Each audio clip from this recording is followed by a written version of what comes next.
everyone, it's Ebony and Chris. And welcome to EMMFASHION.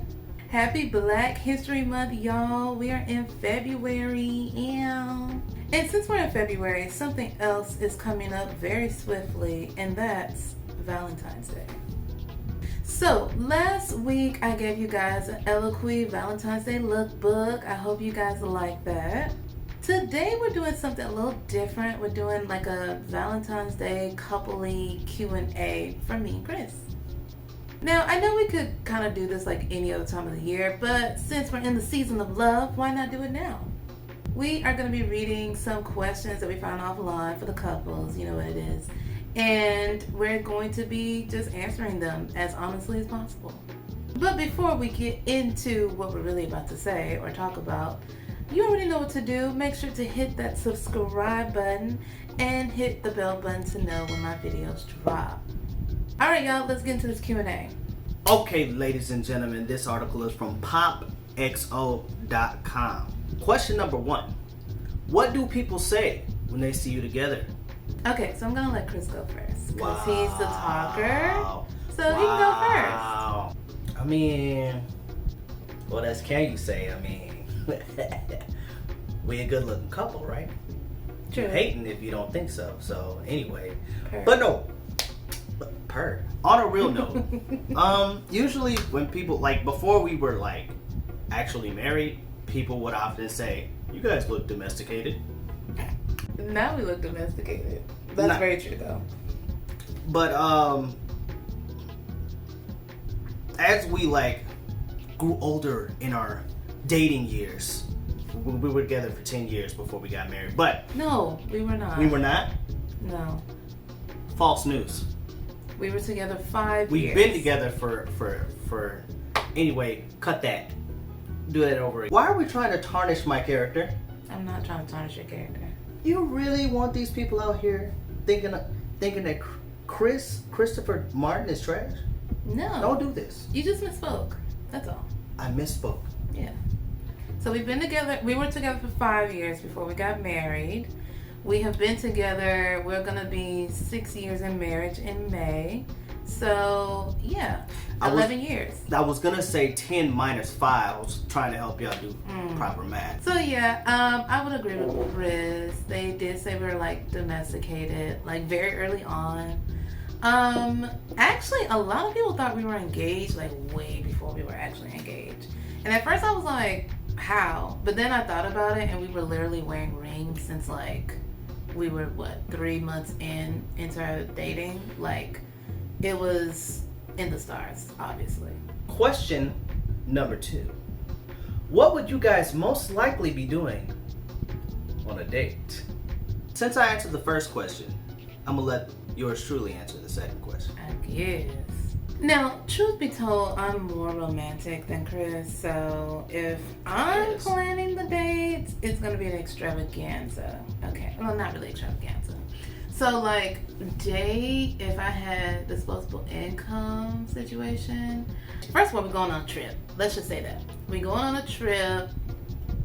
We're doing some of the excursions on the trip. And then we would have this bomb dinner. I'm gonna look cute, obviously. He's gonna look cute, obviously. And then have this bomb hotel with an ocean view situation happening. And if I have additional money, then I would have somebody come in, play a cute little song on the violin or something, rose petals. Yeah, and then maybe we can ride off on a helicopter back home. Okay, what would you do? I mean, she pretty much stole my answer. Was that really your answer? She looked into my book and she saw the answers. I was prepared. But she lying when she say she's more romantic. Here's the thing, okay? I'm romantic. The thing is, she likes surprises, right? I hate surprises. I'm about to let you know step by step what's going down, so there's no change of plans. None of that stuff happens with me, okay? See, it's like a whole rigmarole type situation where her plans and stuff, you never know, you know what I'm saying? Like, I don't like getting surprised. It's like the clown popping out the trash can. I don't like that. That's not okay for me. But for me, if I'm planning it, first of all, I'm not the best planner, but don't shade me on that, because I got extenuating circumstances. But besides that, if it's me planning it, we gonna go on a nice date somewhere nice. What's the date? Can you wait? I'm explaining. That's what they're asking. It's gonna be like dinner and a show. And actually, hold up, because I got two ways I could do this. I can cook. Get a nice 28-ounce prime cut steak. Bring that bad boy home. Put it on the stove. Flash fry that bad boy. Put it in the oven. Bad boy get tender. Cut up some Brussels sprouts. Oil. Salt on. Get this dinner on and popping. Then you already know what it is. After a nice well cooked meal, bring it to the bathroom. Bath salts, bath bombs. You already know what the deal is after that, right? You washing the dishes? Who washing these dishes? You see what I'm talking about? She talking about she romantic, but my stuff she doesn't talking require about dishes at the end of the day? My stuff what about the steak? My stuff doesn't require our labor. We just gotta show up. We gotta pay money. But we gotta show up. Anyway, question number 3. How often do you say I love you to each other? I'm gonna go ahead and start this one off because we taking turns, we're rotating, you know what I'm saying? Usually, I'm the one that often, you know what? If you want to go back in time, I was the one that said it first. Okay. Do I look like I'm laughing? I was the one that said it first. Okay. I said the first I love you. She tried to act like she wasn't about it. She tried to hit me with the Heisman. I didn't. You know, she tried to hit me with that. But then she was, she was frightened because she knew she loved me, right? So I was the one who initiated. I was the one who even initiated us dating in the first place. I'm the one that came through with the I love you. How many times? I say, Google, what's the average No, amount? Don't be asking all that. How many times? I say about 10 times. Yeah. Honestly, we say we love each other like 95 times a day. I ain't gonna lie to you. It's just like being regular conversation.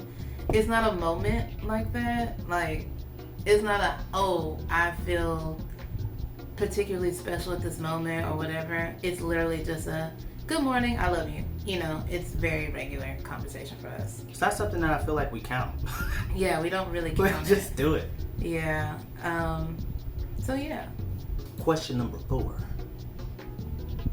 Do you both argue? We obviously argue. Who does not?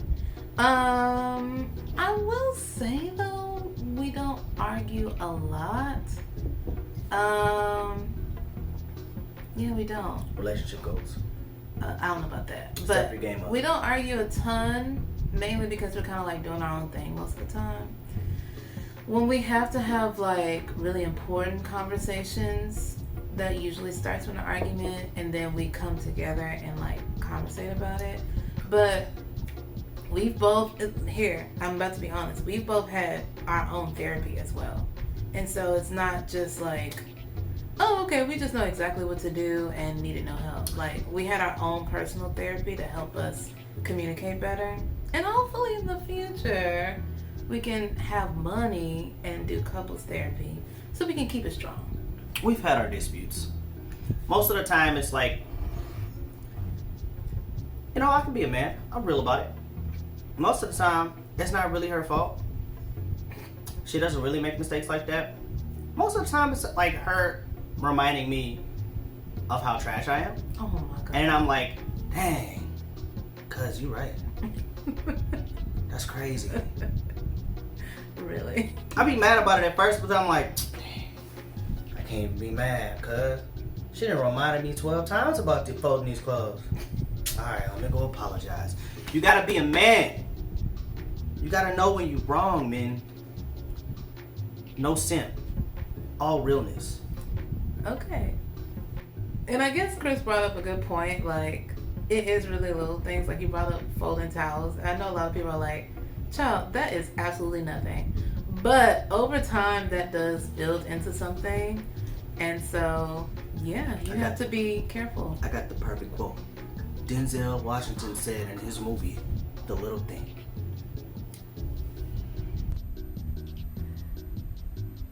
It's the little things that get you caught, John. I can't. Is his name even John? Yes? Wasn't you're just making that up? No, I'm not. The quote is Look right, but I don't know that Look it man's up. name. The man's name was John. You're just throwing John in there. I'm not. Anyway, Question number 5. How often do you compliment each other? all right. Well, Your as you turn. can see, we compliment each other quite well. Her. But if you're asking about verbal compliments, I would say, so Ebony has this thing where if she's dressed cute, you know, she feel like she feeling herself. She got dressed for a video. She does this thing where she gets in her pouty mood, puts her pouty face on and says, "Can you tell me I was cute?" And I'm like, I feel like, and men, correct me if I'm wrong. Actually, don't. Men, stay out of this. Women, I get it. I'm a words of affirmation and love language man myself, but I don't necessarily need to be complimented all the time. Like, especially when I've been with you for so long. Like, if you've been with me for a long time, she's been with me for a long time. She always tells me I look cute, and I'm like, oh, well, you know, thank you. And then I'm like, oh, girl, you looking good too. But I'm like, you know, I don't need to be complimented on my appearance all the time. You know, I don't feel like that's necessary. Women,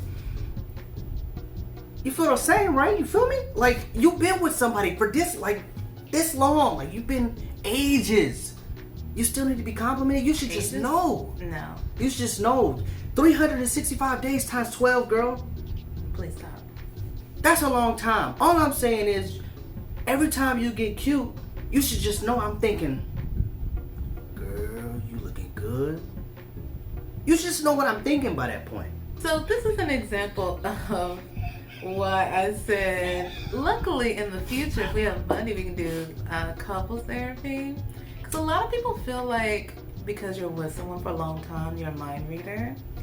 And I do the same thing too. And so, yes, you do need to comment if you feel like someone looks good that day. Now, truth be told, Chris does make it a point to tell me that I'm cute 90% of the time. You look cute. Thank you, baby. It's just on the days that I have to put in extra work for like recording or going somewhere, that's when I'm really like, okay, this is where it counts times 10. I need to make sure. Because I'm feeling myself, I need to know if you feeling me too.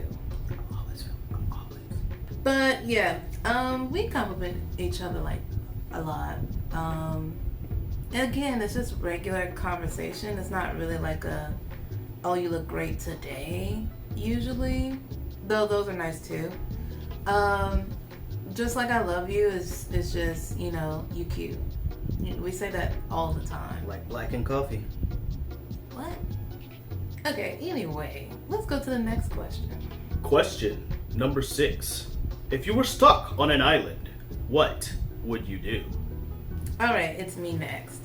Stuck on an island, I would die. 1. I have 0 survival skills.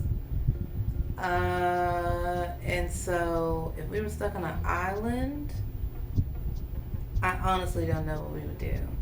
Chris would have to learn how to like hunt and stuff.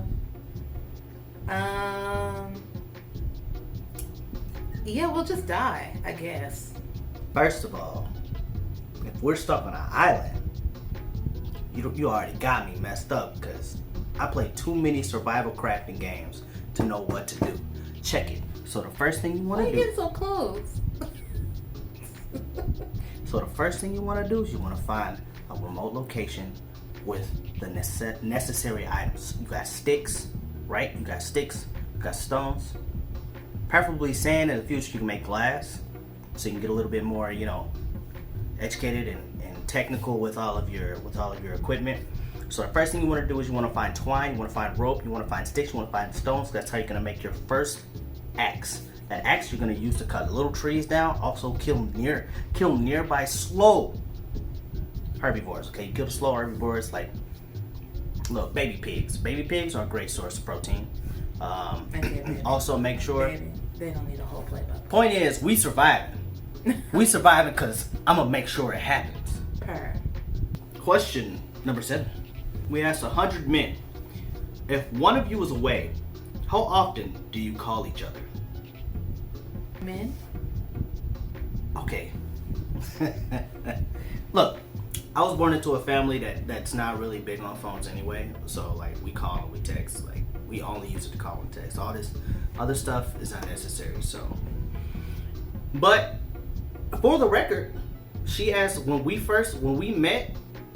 She asked me to text her, and guess what I did? I texted her. So I sent the first text. So let's get that straight, okay? But you know, I call often. Like, you know, if she out. First of all, if she's in the house most of the time. First of all, get this. I don't call nobody if they in the same place. If we share in the same space, I don't call nobody who share the same space as me. We in the same place. You can't just walk in the room, tell me what you need to tell me, walk out. No. I do call often. Now that we're done lying, he never calls. True, we are in the same place most of the time, so it does not require a lot of calling. But when either of us are out, well, look, let me say the specifics. If I'm out and about, he not calling me. He not checking on me.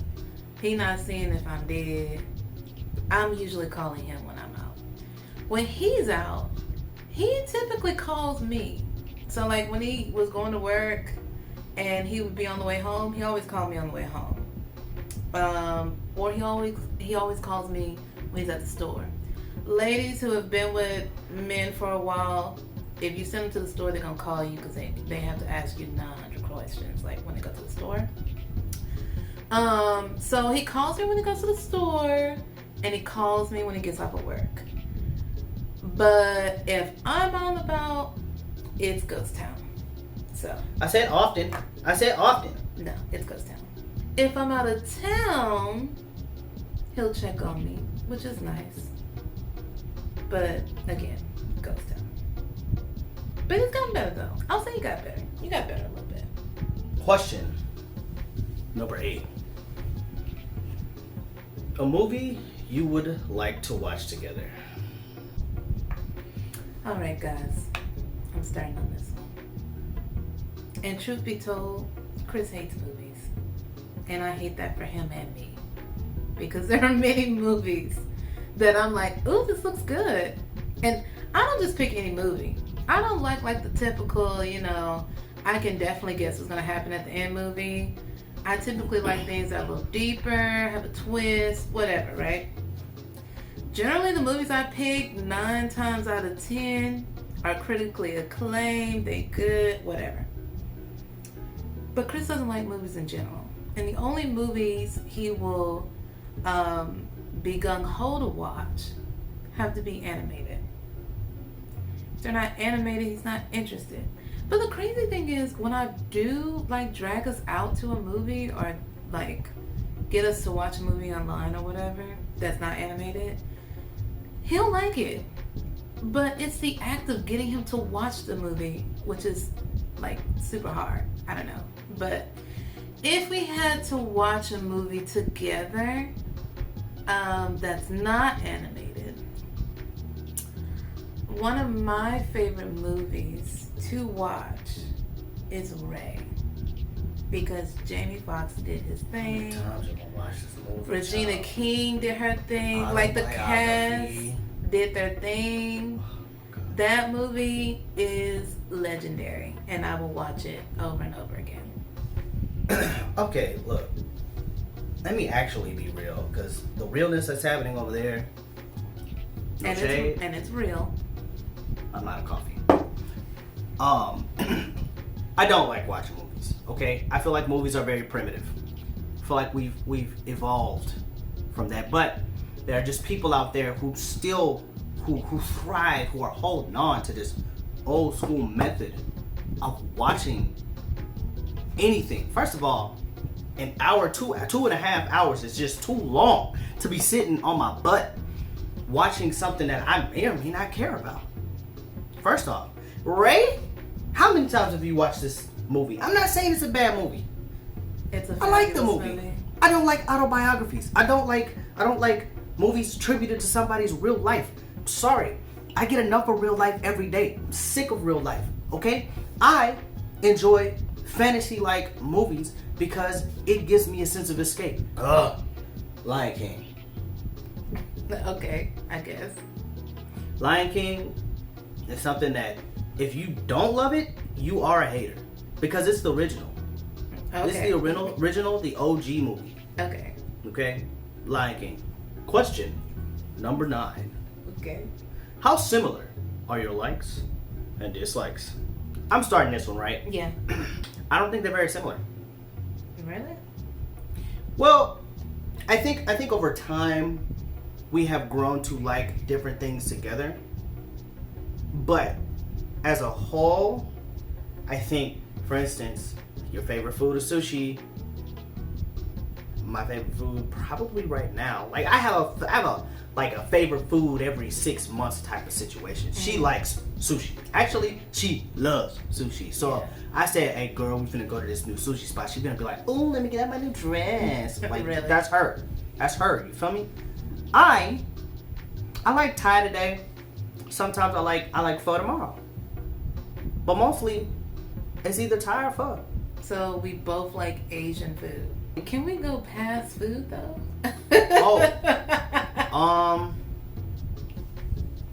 I mean, not that you don't like games, but you definitely don't play them as often as I do.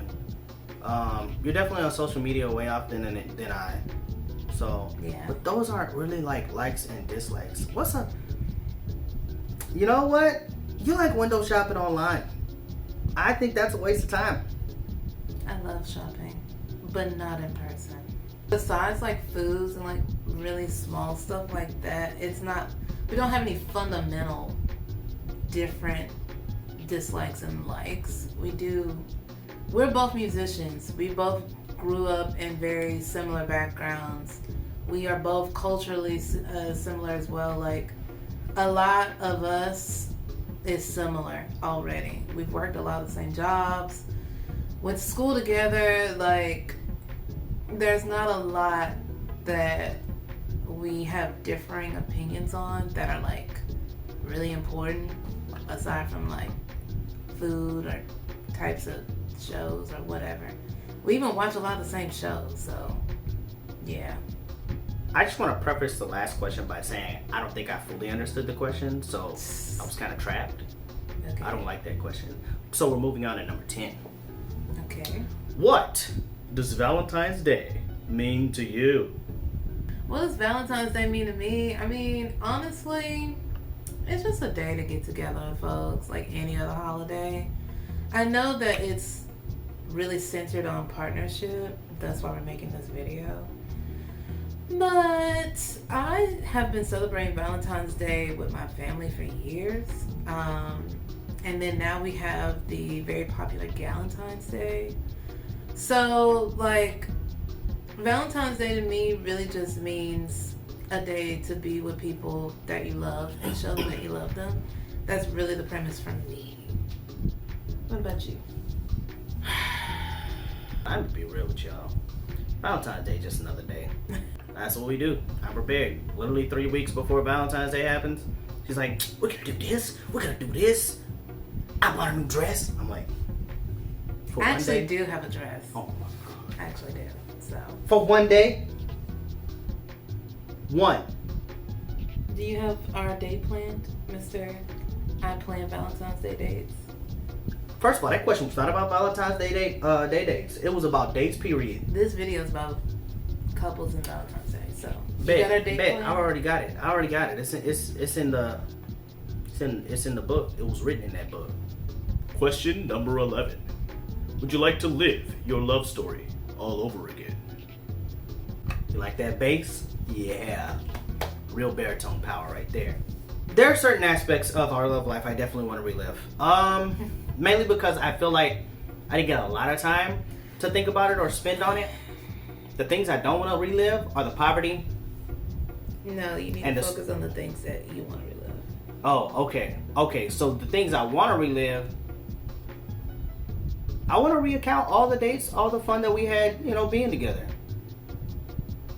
So you will definitively say that you would relive our love story again? I think so. I think it's a very positive love story. I definitely want to relive and re-record that proposal so I can just know how corny I was that day. Really? If I had to relive our love story again, I definitely would. It was very easy. And not in like a easy, like nothing happened and we didn't go through anything, but like you see so many people that really struggle with partnership with other people. Save that one, huh? And not just because of something with themselves, but just a partnership in general is just a struggle. And so we've been blessed to find each other when we found each other and work with each other the entire way. I've been lucky to find somebody that was willing to be emotionally available to me. You don't see that in a lot of cishet men, okay, if you want to be honest. But I was lucky, and I found someone who was available and who was willing to be my partner and not my master. And I appreciate that. Question number 12. How often do you guys spend quality time together? You know what? It's pretty balanced. We live in the same house. And we eat together for the most part. We watch our shows together. But it's not most of the day, to be honest. So it's like, once we're done eating and stuff, we go back and do our own thing. I'm usually working. Chris is taking care of his stuff at Martin Private Studio. And so we found a balance of spending time together and doing our own thing while living in the same space. And we've been doing that for years now. So that's cool. Look, you don't stop your everyday process whenever you're single, right? To do something with somebody 24/7, 48 hours in a day, because get it? There's not 48. Anyway, Emmy and I have a very balanced relationship. We talk things out that need to be talked out.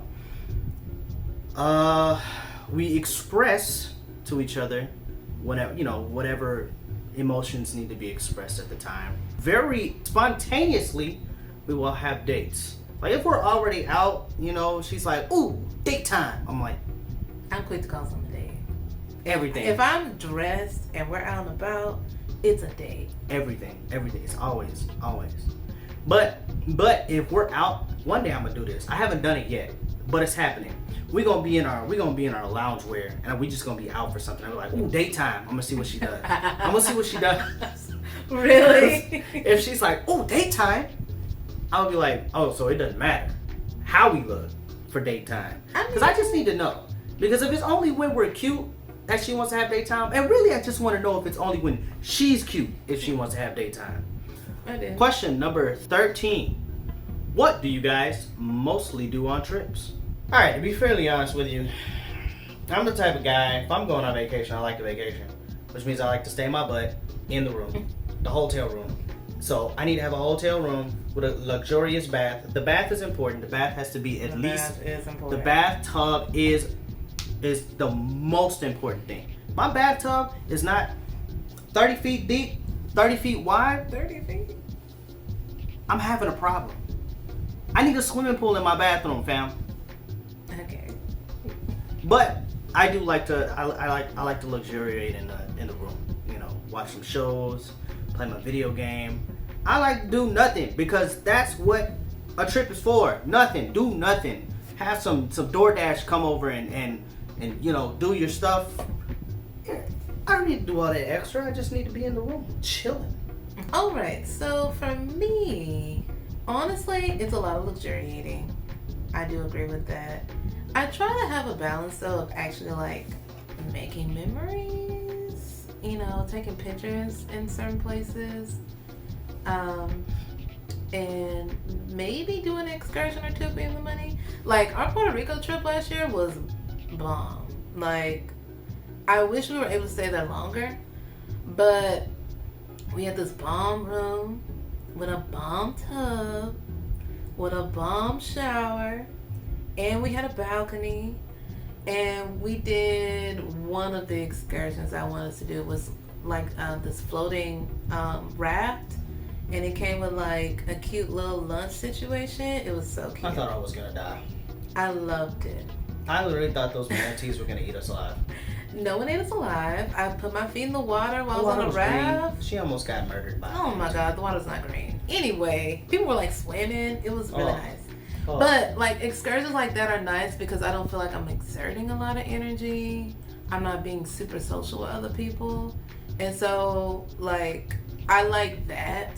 I don't necessarily like doing things where there's like a big crowd of people, or like let's say we go downtown and it's really packed. I lose a lot of energy in those situations. But yeah, I love to luxuriate. I love a cute room, and I like to do really cute excursions. My anxiety was so high on that boat. I was stressed. You were relaxed. You almost fell asleep. I had to. Because if something's gonna eat me, I'd rather be asleep. I get well. It was really nice. I loved it. Question number 14. Ooh, we almost done, y'all. Do you believe in magic? No, I'm just kidding. Do you believe in couples therapy? So, couples therapy, yes. I do. I believe in couples therapy because it's one thing to have your own personal therapy. These are things to work out you personally and your stuff. But I think it is great because you learn how to communicate with your partner effectively. Because there's a difference between you learning how to communicate effectively in general and you learning how to communicate with your partner specifically. Because you guys have your own bond and your own things that you've been doing and stuff like that.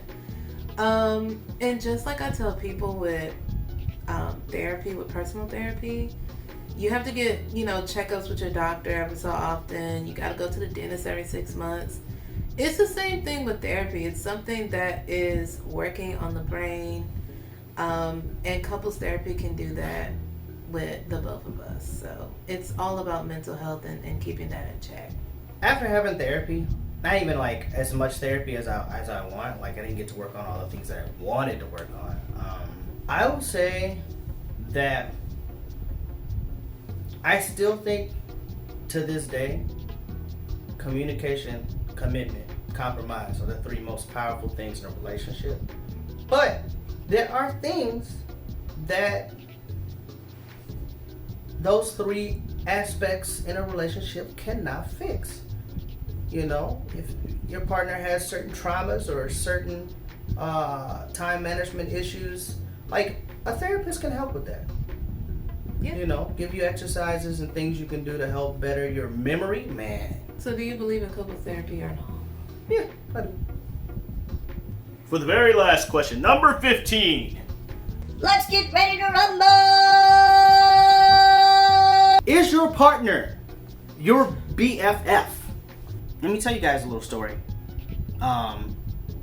about how and why this friend zone term has to die, because she is my best friend, but we took dating time to get to know each other, to learn that we were best friends. But there was an incident that happened before or right after I broke up with my ex. She came in the DMs. I mean, she slid. Not even slid. She jumped. She kicked the door open in my DMs, talking about, hey, I like you and I want you, right?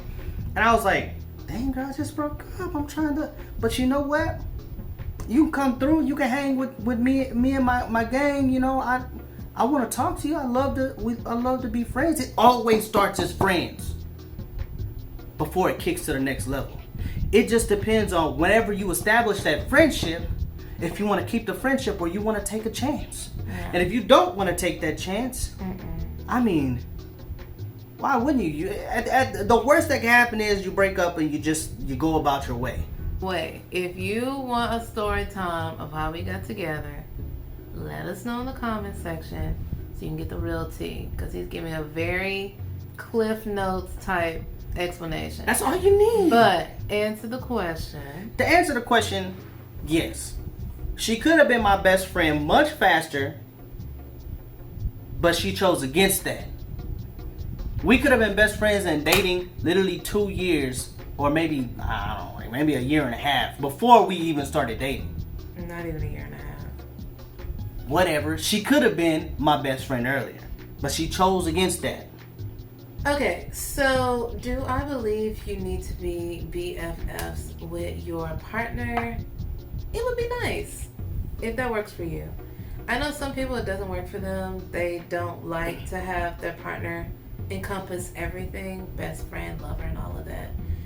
It definitely works for us though, and it keeps us out of a lot of trouble because I know a lot of people who, date or marry, whatever, and when they're going through it with their significant other, they end up talking, friends, family, and that's normal. A lot of people do that. But what ends up happening is that once you start telling people the stuff about, your significant other, even if it's not enough to like break y'all up or anything, the people that you talk to, your friends and family, they hold on to that and they, give your partner the side eye after a while. We don't deal with that because we talk to each other, because we are best friends, and so we just keep it in-house, if you know what I mean. So that helps, because if you don't feel like you're best friends with your partner, I think a lot of times it's easier to go to other people when you need to talk things out or you need to vent. It's harder to communicate. Yeah, and then that creates, more drama later down the line. So yeah, I would say for us, it definitely works. All right, y'all, that is all 15 questions from the questionnaire we just did from popxo.com. I hope you guys liked our answers. We gave a little insight into our relationship. Not too much. Nothing really scandalous either. But hopefully it's a cute little, situation that you guys get to watch and thought it was entertaining a little bit. We are by no means the standard of anybody's relationship. We have things that we go through or things that work for us specifically. And so please do not use this as a guide. We're just telling you our stuff. I mean, if there's stuff in there that you want to try out, then great. Or that you like that we said, great. But please do not make us a guide because, again, there are things that work just for us. It's too much pressure. Very much so. We can't be the standard for everybody. Really. All right, guys. Well, as usual, make sure to like, comment, and subscribe. Do it. Share this video to people you think might be interested. Follow us on social media. And I'll see you next time. Bye.